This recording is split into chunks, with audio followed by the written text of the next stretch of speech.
I offer my humble obeisances to all the devotees who gathered for today's session.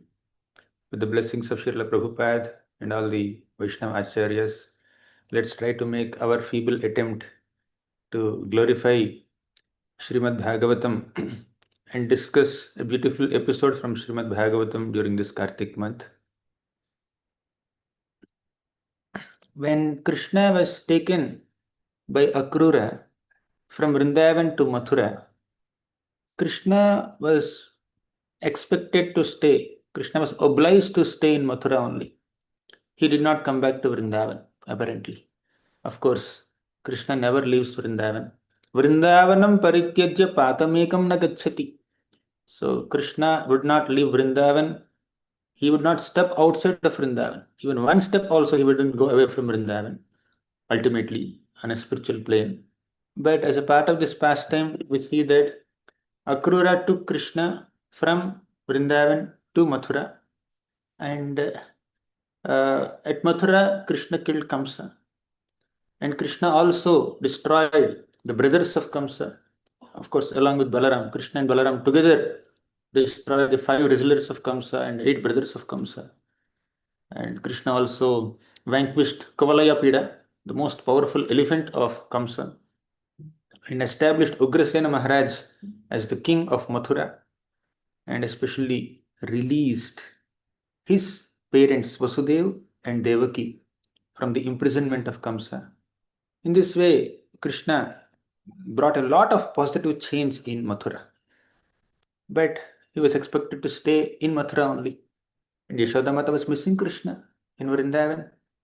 And Nanda Maharaj was about to take Krishna back to Vrindavan, but still Vasudev and Devaki, all of them came, and a lot of discussions. We may not discuss all of them at this moment, but Krishna stayed back in Mathura along with Balaram. And Nanda Maharaj went back to Vrindavan. Now, see Krishna not as the supreme personality of Godhead at this moment, for a moment. See Krishna as a 10-year-old child. A 10-year-old child, last 1 decade, he has been in the association of his loving parents, Yashoda Mata and Nanda Maharaj, and loving friends, all the gopas and gopis and cows and calves and monkeys and peacocks, and he always thought that Vrindavan is my home. But suddenly he was told, Mathura is your home. You have to live in this palace, not in that forest. And this Vasudev and Devaki are your parents. So it was like a very difficult moment for Krishna to accept. But he was supposed to be in Mathura. But while being in Mathura, enjoying the royal opulences as a prince, Krishna is absorbed in the memories of Vrindavan. He was missing Vrindavan so much. He was missing Nanda Maharaj. He was missing Yashoda Mata. He was missing all the gopas and the ambience of Vrindavan. He was in deep feelings of separation. And same is the case with the Vrajavasis also. Even the Vrajavasis are also in deep separation from Krishna. Krishna is in separation from Vrajavasis. Vrajavasis are in separation from Krishna. And the separation is not so much physically speaking. Here is Vrindavan, here is Mathura. But can Krishna go from Mathura to Vrindavan? Maybe weekly visit or monthly visit.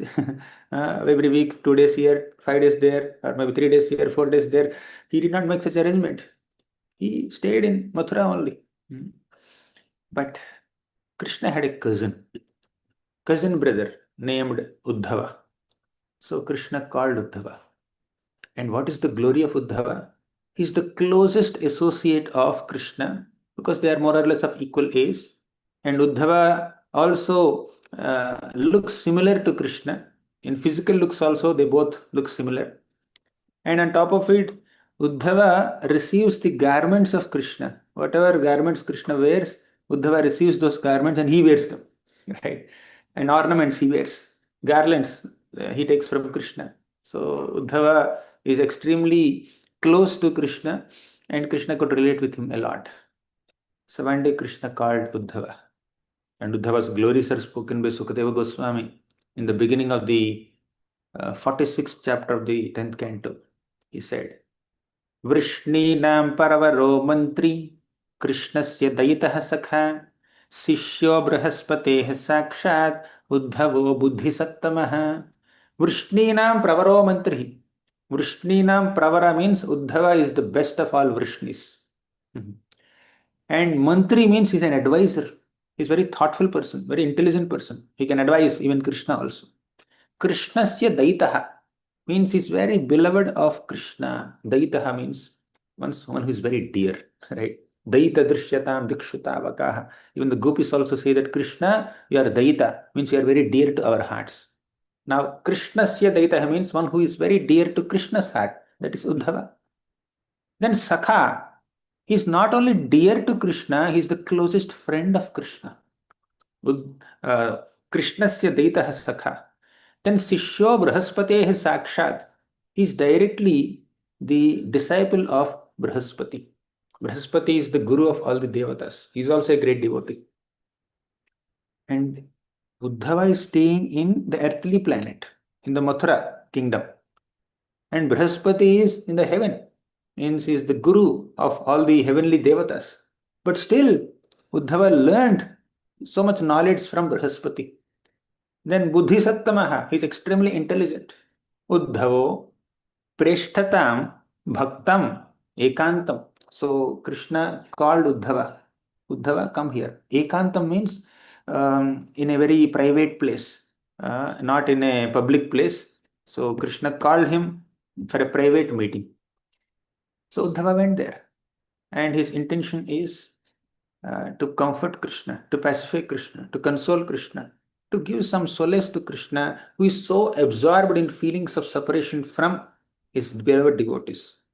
Whenever Krishna is far away from the devotees, devotees feel that intense separation, as Sri Chaitanya Mahaprabhu says, Yugayitam nimishena chakshusha pravrishayitam Shunyayitam jagat sarvam govinda virahena me.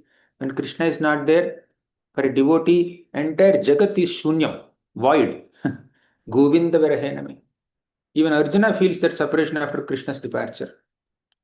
Arjuna says, Yasya kshana viyogena loko hyapriya darshanah uktena rahito hyesha mritakaha prochyate yatha. Yasya kshana viyogena. Just one moment of separation from Krishna. Loko hi apriya darshanah. It makes one uh, feel that this entire universe is unfavorable to me. Loko hi apriya darshanah. Ukthena rahito hyesha mritakaha prochyate yatha. Whatever may be the extent of excitement present in this material world,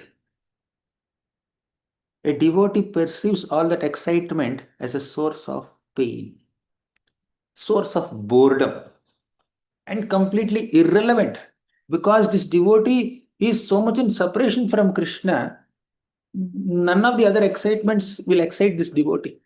That's the condition of devotees.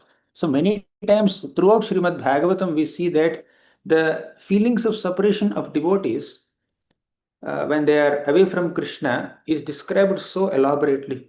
Whether it is Arjuna's separation from Krishna or Pandava's separation from Krishna, or the separation felt by the Dwarkavasis or Hastinapur Vasis when Krishna is away, or especially the separation felt by the gopis of Vrindavan when Krishna is away from Vrindavan.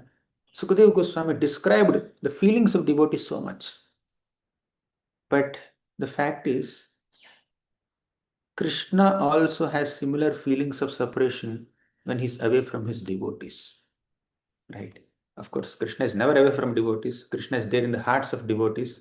But at the same time, as a part of the pastime, if Krishna has to be away from devotees, just as devotees feel separation from him, Krishna also feels intense separation from his devotees, especially the Vrajavasis.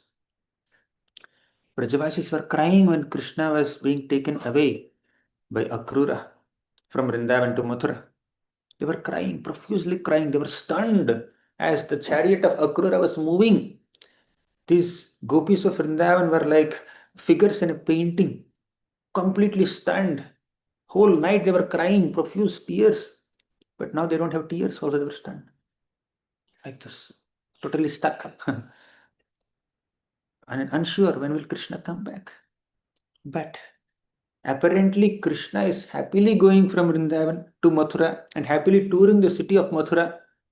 But within the heart of his heart, he was feeling intense separation from the Vrajavasis. He secretly wept. He was crying in separation from the Vrajavasis. Can you just imagine the amount of separation that Krishna feels from his devotees? It's beyond our imagination. So now he called Uddhava. Uddhava, you are very dear to me. And the Vrajavasis are even more dear to me. Now I am missing them and I am sure they are missing me. Can you please take my message to the Vrajavasis? I will give you a letter. I will write heartfelt message to the gopis of Vrindavan, of course my parents, Yashoda Mata and Nanda Maharaj. You go and give my message to my parents and my beloved gopis, and on my behalf, you go and stay there for a while. Then Uddhava said, okay, my dear Krishna, I will definitely do it. Uddhava is definitely Krishna's friend, but Uddhava is also aware that Krishna is the supreme personality of Godhead. But the Vrajavasis are not aware. Even if Krishna manifests his godhood in front of the Vrajavasis, Vrajavasis never consider Krishna uh, as Krishna as the supreme personality of Godhead. That is their absorption in their love for Krishna, seeing him as a son or a friend or a lover, etc. So Krishna told Uddhava, the minds of these gopis are always absorbed in me. They abandon everything for my sake. I am their life and soul. So it's my responsibility to sustain their lives. Now their lives are in risk. At any moment, they may collapse because of separation from me. Now, at least if you go on my behalf and give them some message, that will pacify them. That will give them some hope that they will meet me once. Now, this extent of love and affection between Krishna and the Vrajavasis, a common conditioned soul or a struggling sadhaka may not be able to understand. May not know, they cannot understand. But still, by according to the context, once in a while, if we remember or if we read these descriptions from Srimad Bhagavatam as narrated by Sukadeva Goswami, we'll understand where we need to go. Actually speaking, a conditioned soul is in separation from Krishna. A pure devotee like Vrajavasi is also in separation from Krishna. This is also separation, this is also separation. But this separation means a conditioned soul's separation from Krishna is characterized by forgetfulness of Krishna. But this separation means the separation felt by the Vrajavasis towards Krishna is characterized by their remembrance of Krishna. This is forgetfulness of Krishna, this is remembrance of Krishna. Both are separated. In separation, their love for Krishna increases. In separation, these people's forgetfulness of Krishna increases. Right? The 11th canto of Srimad Bhagavatam says that if we think that there is any cause for pain in this world other than separation from Krishna, we are in illusion. Means we suffer in this world only because of being separated from Krishna. When there is union with Krishna, there is happiness. When there is separation from Krishna, there is distress. That's all. These are the only definitions of happiness and distress. What is happiness for a devotee? Being with Krishna. What is distress for a devotee? Staying away from Krishna. Right? Of course, on a spiritual plane, even that so-called distress of separation from Krishna is another source of happiness. But on a material plane, even the so-called happiness of being with the beloved is also a source of distress. In short, on a spiritual plane, happiness is happiness, distress is also happiness. On a material plane, distress is distress, happiness is also distress. But the Vrajavasis are in intense separation from Krishna, and Krishna is empathizing with them, sympathizing with them, and sending his beloved friend, companion, cousin, and representative Uddhava to Vrindavan. And Uddhava went to Nanda Gokul, Nanda Maharaj's Gokul, on a chariot, royal chariot of Mathura, golden chariot. So he went on the chariot and he reached Nanda Maharaj's pastures somewhere in the evening time, sunset time. And because it's the evening time, all the cows that went to the forest, they were just coming back from the forest, and the dust raised by the hoofs of cows is just entering the atmosphere, ether, and Uddhava saw Vrindavan little dusty. But that dust is transcendental dust, not mundane dust. Mhm. That dust is Godhuli, and these cows are the beloved devotees of Krishna. They also have so much of feelings, emotions for Krishna. They love Krishna more than their own calves. Mm. So Vrindavan's ambience is described so beautifully by Sukadeva Goswami as Krishna, as Uddhava entered that Vrindavan. Then, to cut the long story short, Uddhava reached Nanda Maharaj's palace. And Nanda Maharaj recognized Uddhava. Mm. And Nanda Maharaj came forward, met Uddhava, embraced him. He was happy. But internally, there is some anxiety, there is some sadness, there is some disappointment. Because internally, Nanda Maharaj was missing Krishna so much. He is the one who took Krishna from Vrindavan all the way to Mathura. And when he came back, he never brought Krishna back. He had to come alone. He went to Mathura along with Krishna. He came back alone. He left his life there. Nanda Maharaj is intensely experiencing some pain in the heart, but a guest came. A beloved guest from Mathura came. And he is as good as Krishna in terms of physical looks and in terms of his position as a representative of Krishna now. He came with Krishna's message. So Nanda Maharaj, with some happiness on his face, he received Uddhava. So that night, Uddhava rested there. But rested means they had some prasad, and before resting there is only conversation and hardly any rest. So first Nanda Maharaj asked Uddhava about Vasudev. My dear Uddhava, how is Vasudev? How are our relatives? Now that Kamsa got killed, definitely all our relatives like Vasudev, Devaki, Ugrarsena Maharaj, and all the other relatives and friends in Mathura, they must be very happy now.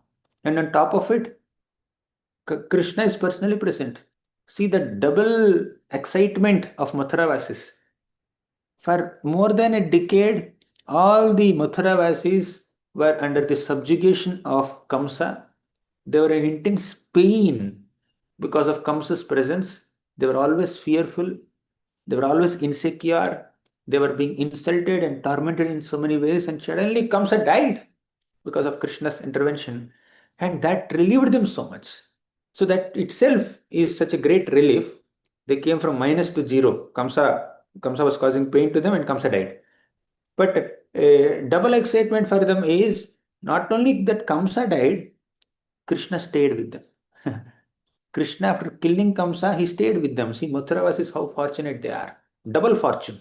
One fortune is Kamsa's departure. Another fortune is Krishna's presence in Mathura. All the Mathuravasis are excited. But Vrajavasis, they were unfortunate. Apparently, they lost Krishna's association. So Nanda Maharaj is having this pain in the heart, right? So they are getting double happiness, and we lost Krishna's association. So Nanda Maharaj asked Uddhava, does Krishna remember us? We are his friends and well-wishers and cowherds. He stayed here since his birth till now. Nanda Maharaj was asking about Krishna's welfare and also inquiring whether Krishna remembers Vrindavan. Now that he's staying in a big palace, in a big city, amidst so many royal attendants, so many servant maids and soldiers and ministers are always attending to him. So does he still remember us? This simple village where there are only cows and peacocks and some flowers and gardens. That's all. Krishna is acting like a Vaishya in Vrindavan, but Krishna is like a Kshatriya prince in Mathura. So does he remember us? Not that Nanda Maharaj is speaking sarcastically, but definitely he is having that pain in the heart, that pain of separation. Nanda Maharaj says, in this moment of separation, we are only remembering Krishna's wonderful deeds, his glances, his smiles, his words. मधुरया गिरा वल्गुवाक्यया बुधवनोज्ञया पुष्करेक्षण मधुरया गिरा वल्गुवाक्यया. Krishna's words are so sweet, so captivating. Valguvakyaya. Buddhamanognaya means even great scholarly people, philosophers, very advanced intellectuals also become so attracted to Krishna's words. Madhuraya gira valguvakyaya Buddhamanognaya pushkarekshana. So Krishna's beauty is unparalleled. Just by seeing the beautiful form of Krishna, people can just get mesmerized, and especially Vrindavan Vasis, those who are in pure consciousness, they in their pure consciousness, they love Krishna so much, and with that love, if you see the beloved, you just can't even notice the passes of time. The gopis of Vrindavan, when they see Krishna, they blame Brahma for giving them only two eyes. This Brahma doesn't know how to create human bodies. He gave only two eyes to see the beautiful, enchanting form of Krishna. Two eyes are not sufficient to relish his beauty. 2 years are not sufficient to relish the descriptions of his sweetness or to enjoy his flute song. The gopis of Vrindavan are criticizing Brahma for not designing the human bodies properly. That much excitement they have. Now Krishna is not there. They're able to see Krishna every day for the last 10 years, but now Krishna is not visible. He's always there, visible within their hearts, but physically they're unable to interact with Krishna the way he used to before. Akshanvatam falabidam naparam vidamah Sakhyah Pasun Anuviveshayato Vayasyihi. The gopis of Vrindavan are saying in the Venu Gita, Akshanvatam Phalamidam Naparam Vidamaha. We don't see any other purpose for having eyes other than seeing Krishna.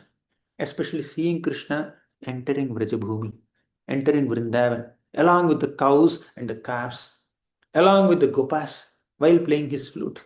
बर्हापीडं नटवरवपुः कर्णयोर्कर्णिकारं बिभ्रद्वासः कनककपिशं वैजयन्तीं च बालां रन्ध्रान् वेणोरधरसुधया पूरयन् गोपवृन्दैर्वृन्दारण्यं स्वपदरमणं प्राविशद्गीतकीर्तिः बर्हापीडं नटवरवपुः.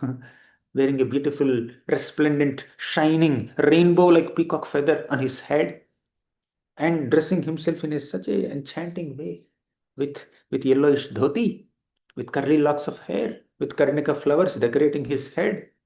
Krishna is playing a flute and entering the forest of Vrindavan, along with the gopas, along with the cows. As the gopas are praising Krishna, singing songs, Krishna is playing his flute and blending his flute song, expertly blending his flute song with the natural sounds of Vrindavan. That's how Krishna is entering Vrindavan, and the gopis and all the Vrajavasis are accustomed to see Krishna entering Vrindavan forest every day in the morning and coming back from the forest to the village every day in the evening. But now they are missing all this sight. Nanda Maharaj is in intense separation from all these wonderful visuals. And as Nanda Maharaj was speaking to Uddhava in this way, expressing his intense feelings of separation, Yashoda Mata could not speak a single word. She was just weeping, constantly weeping in separation from her beloved son Krishna. She could not speak a single word. And Nanda Maharaj is recollecting all the pastimes of Krishna in front of Uddhava. He said, Krishna saved us from forest fire. Krishna saved us from the whirlwind demon. Krishna saved us from rain sent by Indra by lifting Govardhan mountain. Krishna saved us from Arishtasur bull and serpent Kalia. And also Krishna saved us from Aghasur. So many dangers. This Vrindavan is filled with so many dangers. Every now and then comes a signing uh, some kind of demons, and they are disturbing the peace of Vrindavan, and Krishna is killing those demons just like uh, a small child breaks the toys sent by uncle, maternal uncle. So Krishna saved all these devotees so many times. The gopis are saying, Vishajalapyayad vyala rakshasad Varshamarutad Vaidyutanala वृषभयात्मजाद् विश्वतोभयात् ऋषभते वयं रक्षितामुः. Vishajalapyayat. Krishna protected the Vrajavasis from this poisonous waters of Kaliya lake. Vyala Rakshasat. Krishna protected the Vrajavasis from Aghasur demon. Varsha Marutat. Varsha means heavy rain, devastating rainfall created by Indra, because Indra Puja was cancelled. Like that, so many demons, Vyomasur, Arishtasur, Bakasur, Vatsasur, so many such demons came to disturb the peace of Vrindavan, and Krishna protected the Vrajavasis from all those demons. Now, Nanda Maharaj gratefully is remembering all those episodes now in front of Uddhava. He says that whenever we see places where Krishna enjoyed, Krishna wandered, Krishna did some mischief, we only remember his glances, we only remember his smiles. All these rivers and hills and forests around, they were constantly visited by Krishna, and this land of Vrindavan is imprinted by his feet. Vrindavanam sakhi bhuvo vitanoti kirtim yaddevaki sutapadambhujalabdha lakshmi Govind वेणुमनुमत्त मयूर नृत्यं प्रेक्ष्यादृशान्वरतान्य समस्त सत्वं Vrindavanam Saki Bhuvo Vitanoti Kirtim. The land of Vrindavan is expanding the glories of this earth planet. This earth planet is glorious because Vrindavan is present on its surface. And why is Vrindavan glorious? Because in Vrindavan, Krishna doesn't wear shoes. So in Vrindavan, Krishna walks barefoot, and his auspicious footprints are directly imprinted on the land of Vrindavan, and these footprints are never disturbed by any gopa or any gopi or any monkey or a cow or a calf or a bull, because they are Krishna's footprints. They have special symbols on those footprints. Wherever Krishna is, you can easily find him in Vrindavan just by following the GPS map of his footprints. So, Nanda Maharaj is saying, I think Krishna and Balaram must be two exalted devatas who descended here to fulfill some mission. He's not thinking that they're the Supreme Personality of Godhead. Of course, Nanda Maharaj also heard that Krishna will have Narayana Samo Gunaihi, means he will have qualities equal to Narayana. So, Nanda Maharaj is presenting his ecstatic remembrance in front of Uddhava while recollecting all the pastimes of Krishna, sweet smiles of Krishna, enchanting conversations with Krishna, and how Krishna lifted Govardhan mountain at the age of 7, how Krishna killed, destroyed so many demons along with his brother Balaram. So Uddhava is watching all this. Uddhava thought that maybe these Vrajavasis are in intense pain. I will give them some knowledge, I will speak some philosophy to them, and I will pacify them, I will console them, I will comfort them. He was thinking like that. But Uddhava is experiencing a great transformation in his own heart. He was thinking, is this the extent to which someone can love Krishna? I never saw anyone loving Krishna as much as these great devotees like Nanda Maharaj and Yashoda Mata. It's not that they're little disappointed because something is taken away from them. It's not that they are little sad because they lost something. But they are feeling as if their lives are taken away. Why? Because Krishna is their life. Krishna is their life and soul. If Krishna is away from them, where is the question of any happiness? Their happiness, their satisfaction is completely dependent on Krishna's presence. They don't have any other joy in life. Their joy is to give Krishna joy. Their joy is to see Krishna joyful. There's no other joy in their lives. And Uddhava never expected this.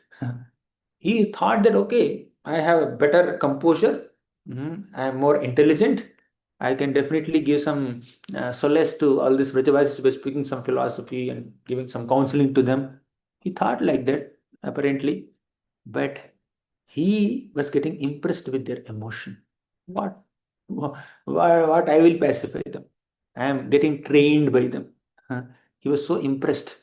This is the greatness of Vrindavan. In Vrindavan, uh, only exclusive devotion to Krishna is there, nothing else.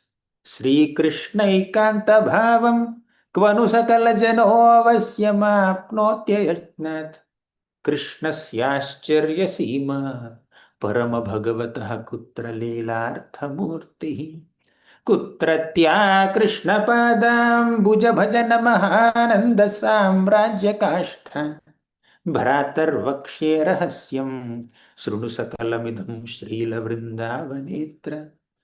Prabodhananda Saraswati in Vrindavan Mahimamrita says, Sri Krishna Ekanta Bhavam. Ekanta Bhavam means one pointed devotion to Krishna. We will get in Vrindavan. Where can this one pointed devotion to Krishna be attained? Only in Vrindavan.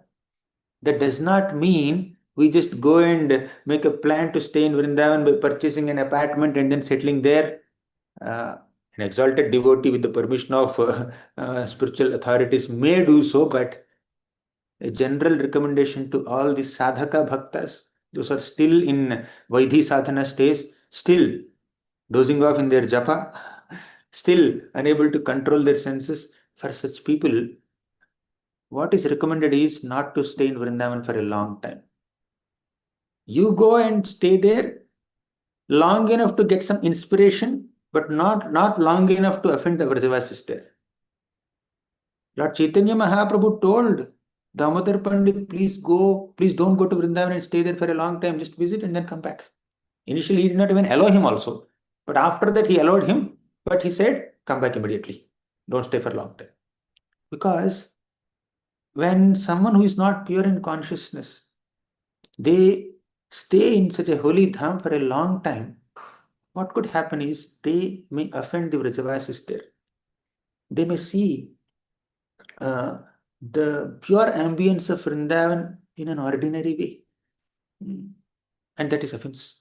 So just go there, stay there long enough. Acharyas say that stay there long enough to get some inspiration, devotional inspiration, and not long enough that you commit some offenses there. So in Vrindavan, we have the opportunity to develop one-pointed devotion to Krishna, provided we go there with proper consciousness. Krishnasyaścharya Sīma Parama Bhagavatah Kutra Leelarthamurtihi Kutratya Krishna Padam Bhuja Bhajana Mahananda Samrajya Kashtha. So, where else can we find Krishna exhibiting most astonishing deeds? In Vrindavan only. Yes, Krishna performed so many astonishing pastimes in Mathura, in Hastinapur, in Vidarbha city. He went to Svargalok and brought the Parijata tree from there. He performed pastimes everywhere. But the pastimes that Krishna performed in Vrindavan are most astonishing. Ashcharya Sima means limit of all astonishment. Kutratya Krishna Padambuja Bhajana Mahananda Samrajya Kashtha. Where else can we find a pinnacle of bliss which lies at the lotus feet of Krishna? It's only in Vrindavan that we attain supreme bliss by worshipping the lotus feet of Krishna. This is what Prabodhananda Saraswati says. That definitely Vrindavan is so glorious. However, who is qualified to go to Vrindavan? Now let's see Uddhava's consciousness. Uddhava is visiting Vrindavan now. And Uddhava sees the supreme display of affection for Krishna, parental affection for Krishna in Yashoda Mata and in Nanda Maharaj. Then there's a transformation in his own heart, Uddhava's own heart. He felt, I think I'm not qualified to be in Vrindavan. And after some time, we will see he's going to meet the gopis. And after seeing the even more intensified love and affection for Krishna in the hearts of the gopis, Uddhava feels, I am not qualified to become even a shrub or a blade of grass in Vrindavan. What to speak of becoming a resident of Vrindavan? So whole night passed like this. Uddhava is trying to console them. Uddhava is speaking some philosophy. Oh, Krishna is neutral. Krishna is the supreme personality of Godhead. Krishna is the guru of the universe. Krishna is Narayana. Hmm? Uh, even Krishna is impartial. He can equally treat everybody. Whether it's Brajavasis or Mathuravasis, everyone is equal to him. He is trying to speak some Jnana thing. He also describes Krishna as Paramatma, as Bhagavan. He is trying to highlight the reverential aspect of Krishna or highlight the majestic aspect or Aishwarya flavor of Krishna. But Nanda Maharaj and Yashoda Mata are seeing and remembering Krishna's pastimes, and they're totally lost in the remembrance, not apparently not registering all the reverential praises of Uddhava within their minds. Uddhava understood these people are on a different level only. If I just speak Krishna's glories as Bhagavan, as the creator, maintainer, destroyer, Paramatma, super soul, this and that, it will not have any impact on their consciousness. I am only describing, but they have personally seen Krishna lifting Govardhan mountain, and Yashodamata is saying, Krishna, your hand must be, this hand, sorry, your hand must be tied, so let me massage. As Krishna is lifting Govardhan, Yashodamata is massaging Krishna's hand like this, right? And when Krishna lifted Govardhan, Yashodamata says, Krishna, you're always very mischievous. Why did you stop Indra Puja? And and Indra created this devastating rainfall, and you have to hold this big mountain and stand there for a long time. How can a mother see her child carrying so much weight? As if Krishna is carrying some 50 kilos or 100 kilos. He's carrying a mountain on his little finger. Yashodamati is not understanding the gravity of situation there. My son is holding a mountain. She's seeing it, but she's not seeing it. Pashyannapina pashyati. She's saying, oh, you have to carry so much weight. Come, take this prasad. Take this cake. Take this take this butter. She's trying to feed Krishna, having some conversation, comforting him. So even though Krishna personally exhibits the topmost Aishwarya, his powers in front of the Vrajavasis, right in front of the Vrajavasis, as a 6 days old baby, he kills Putana. As a 3 month old baby, he destroys this Shakatasur. As a 1 year old baby, he goes 800,000 miles high into the sky along with Trinavarta and safely lands while Trinavarta airplanes get crashed. Can you just imagine the amount of Aishwarya that Krishna displayed in Vrindavan? But seeing all of it, personally witnessing all of it, the Brajavasis did not pay any heed. They never thought that Krishna is God. Krishna swallowed forest fire. Can anyone swallow forest fire? Forest fire, not just one matchstick. Krishna did it in front of all of them, but they never thought Krishna is God. In Yashoda Mata personally saw entire universe in Krishna's mouth, Krishna's belly, but she never thought Krishna is God. In the 8th chapter of the 10th canto, Yashoda Mata saw entire universe in Krishna's belly, and in the 9th chapter, she tied that belly with a rope. That is Damodar Leela, Damabandhana Leela. Can you just imagine? And what will Uddhava's philosophical discourse have an impact on Yashoda Mata or Nanda Maharaj? Uddhava is thoroughly humbled. I am trying to pacify them by saying that Krishna is super soul, Krishna is this, Krishna is that. They are in their own world. Now, the whole night passed like that.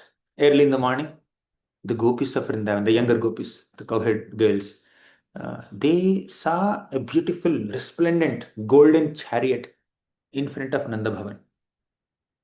And these gopis thought that, oh, looks like one more chariot came from Mathura.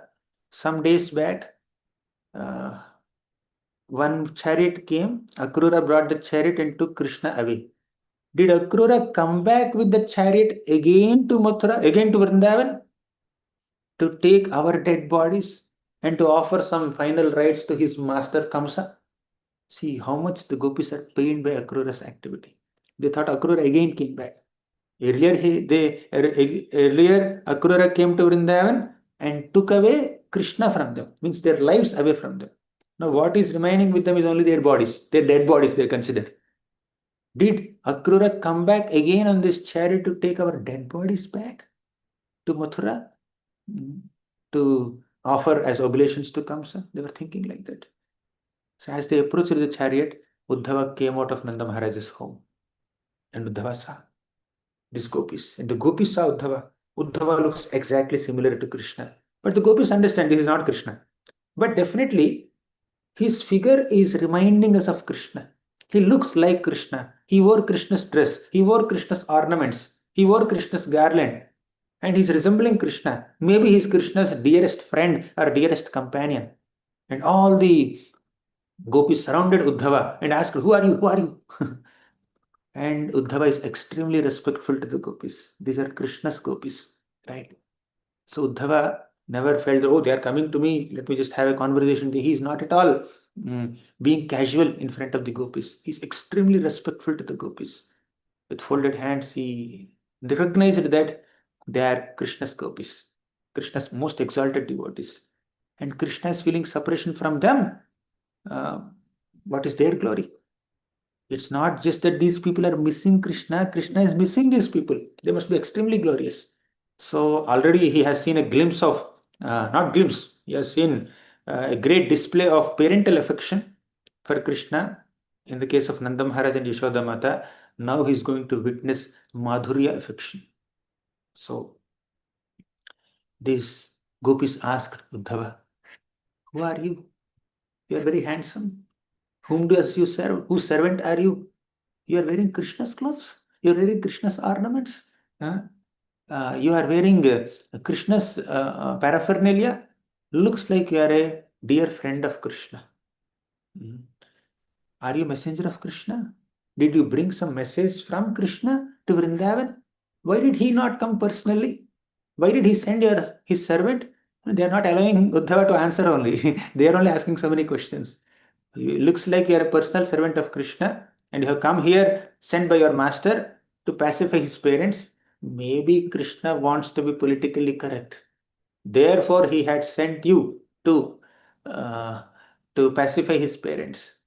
Otherwise, why would Krishna send? He's so indifferent. He's so insensitive. I mean, gopis can say that. We cannot say that. Gopis are so deeply disappointed because of uh, absence of Krishna that they're speaking like this. And the gopis took our Uddhava to some secluded place and wanted to hear about Krishna from him. They want to hear Krishna Katha. They took Uddhava to secluded place. Generally, when these so many ladies are taking this new man to secluded place, people may perceive it in 100 different ways, but there is only complete purity in that meeting. Uddhava is extremely reverential and respectful to all the gopis. And gopis are seeing Uddhava as a messenger of Krishna, a pure messenger of Krishna, a representative of Krishna. And they want to hear about Krishna. They want to just speak about Krishna. In this meeting, there is only Hari Katha. There is only discussion about Krishna, nothing else. And Uddhava with folded hands, he said, "Oh gopis, you are so successful. You are universally worshipable. Because you have dedicated your minds completely to Krishna, there is no one as exalted as you. You are completely glorious."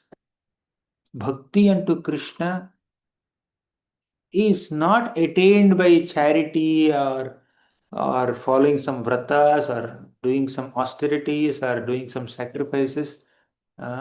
It cannot be attained so easily like that. But the standard of, one may attain some bhakti little bit, Uddhava says, but the standard of bhakti that you have established, this can never be attained by any of these traditional practices. भगवत्युत्तम श्लोके भवतीभिरनुत्तमा भक्तिः प्रवर्तिता दिष्ट्या मुनीनाम अपि दुर्लभा. Muninam api durlabha. Even great munis and sages or yogis who are meditating on Krishna for hundreds and thousands and millions of years also cannot have this standard of pure devotion for Krishna. Your devotion is unexcelled, unsurpassable, or unapproachable. No one can even slightly, merely approach the standard of devotion that you have for Krishna. You are on a very, very exalted plane, O Gopis, and he is just glorifying. And he pulled out a letter and started reading that letter. Meanwhile, Srimati Radharani,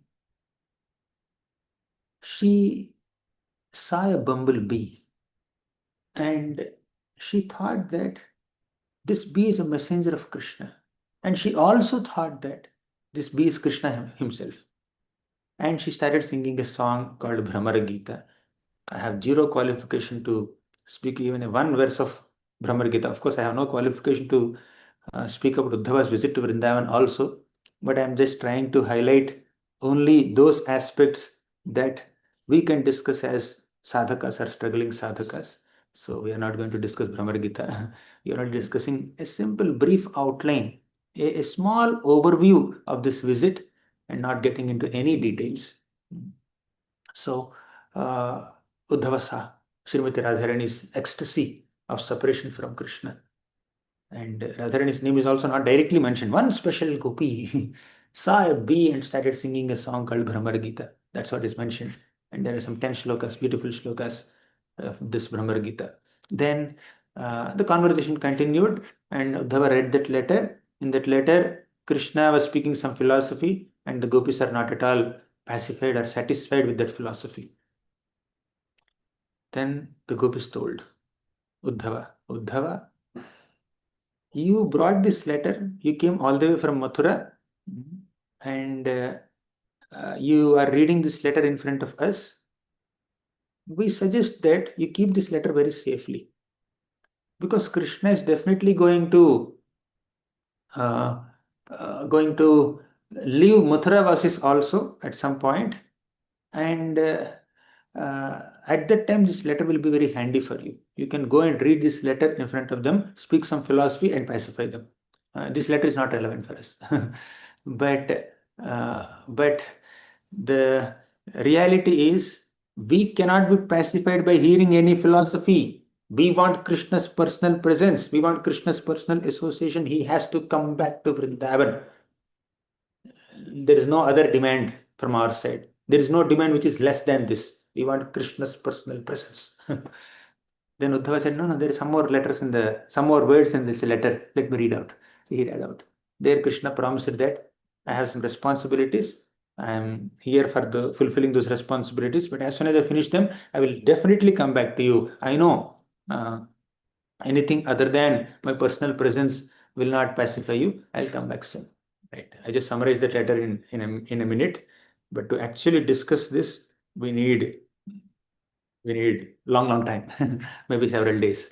So then these gopis felt little pacified that Krishna is going to come soon, but still absorbed in their intense feelings of separation as beloved devotees of Krishna. They turned towards Mathura and piteously cried. They said, He Natha, He Ramanatha, Vrajanathartinashana, Magnamuddhara Govinda, Gokulam, Vrijinarnavat. He Natha, He Ramanatha, Vrajanathartinashana, O Krishna, O Lord, O Lord of Lakshmi also, Vrajanatha Artinashana. You are the Lord of Vrindavan also. Have you forgotten that? You remember only that you are Ramanatha, you are Vrajanatha also. Arti Nashana, please come back and destroy the distress of the Vrajavasis. Magnamuddhara Govinda, Govinda, Govinda, please, we are absorbed in distress. We are immersed in an ocean of distress. Please relieve us. Relieve this Vrindavan from the pain of separation caused by your absence. Then Uddhava glorified the position of the gopis. He said, my God, this kind of absorption in Krishna I have never seen. Etah param tanubhrito bhuvi gopavadho Govinda eva nikhilatmani rudha bhava Vanchanti yad bhavabhiyo gunayo vayam cha Kim brahma janmabhirananta katharasasya. He said that amongst all the people in the entire creation, the gopis are the most perfect in their love for Krishna. Their pure love is hankered for even great munis also. Vanchanti yad bhavabhiyo munayo vayam cha. Even we aspire for their devotion. Even the great sages aspire for their devotion. And these gopis are unparalleled uh, devotees of Krishna. And finally, Uddhava offers this prayer. आसामहोचरणरेणुजुषामहं स्यां वृन्दावने किमपि गुल्मलतौषधीनां यादुस्त्यजां स्वजनमार्यपथं च हित्वा भेजुर्मुकुन्दपदवीं श्रुतिभिर्विमृग्याम् आसामहो चरणरेणुजुषामहं स्याम्. All I aspire for is dust from the lotus feet of all these gopis. And to receive the dust, Vrindavane kimapi gulmalata ushadhinam. I can become a gulmalata in Vrindavan. I can become a bush or a creeper or even a blade of grass in Vrindavan to receive the dust from their lotus feet. Many times we must have gone to Vrindavan, some of us or many of us. We must have walked in the streets of Vrindavan or maybe circumambulated Govardhan mountain. Have you ever noticed a blade of grass there? Small grass. Would you like to become like that? Uddhava wanted to become like that. And if he feels and he's thinking that if I am not qualified to become a blade of grass in Vrindavan like this and receive the dust of the gopis here, then let me become a blade of grass even the outskirts of Vrindavan. So that once in a while, rarely, whenever the gopis come to the outskirts and step on me, I will get their dust. If Uddhava is aspiring for this, who are we to assume ourselves so exalted that okay, I can reside in Vrindavan, or I can become a gopi or a gopa, this and that. We are not here to become sahajiyas. Sometimes when we discuss some exalted topics consciously or unconsciously, we may think that we are on that level. We can appreciate them. We need to worship them. Uddhava is not just speaking about the gopis, he is witnessing their personal devotion and he becomes so humbled. And he is just offering respects to them, offering prayers to them, and aspiring to receive their dust. If I directly go and ask them, can you please give dust from your lotus feet? They will not give. They think that we are simple village girls and you are an exalted prince from Mathura city. How can you take our dust? They will say like that. Then Uddhava had an idea. Let me become a blade of grass in Vrindavan so that I will be bathed by their dust. And if I'm not qualified for that privileged position as a resident of Vrindavan, even in the form of a grass, let me become a blade of grass in the outskirts of Vrindavan. This is the extent of humility that Uddhava exhibited. How humble we must be to actually attain Krishna's grace. It is humility. To conclude our discussion, it is only humility in our heart that brings us closer to Vrindavan. Vrindavan is not just a physical or geographical location. Vrindavan is a state of consciousness, deep, humble consciousness. Uddhava wanted to become a trana, a blade of grass.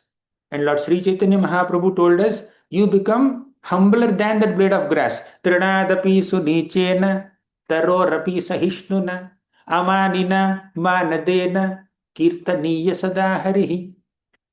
Trinadapi sunichena means being more humbler than a blade of grass. Tarorapi sahishnuna, being more tolerant than a tree. Be respectful to everyone. Don't hanker to receive honor from others. Then we will be able to chant the holy names of Krishna. Then if Krishna grants, then we can approach Vrindavan.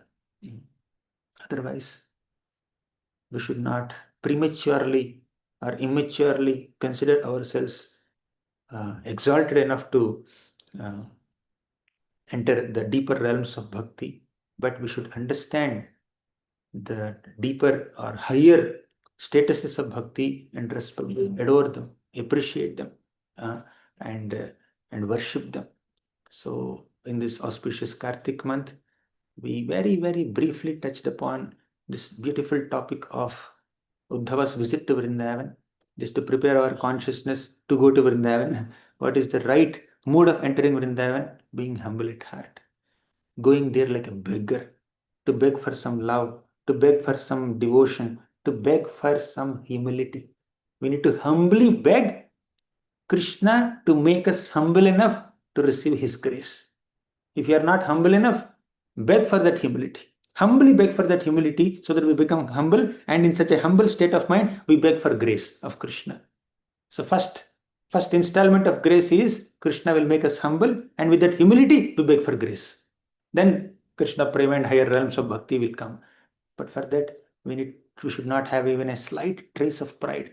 We should not think of ourselves better than anyone else in the entire cosmic manifestation. In such a state of consciousness only, we can attain Krishna. We can chant holy names of Krishna. We can attain Krishna Prema.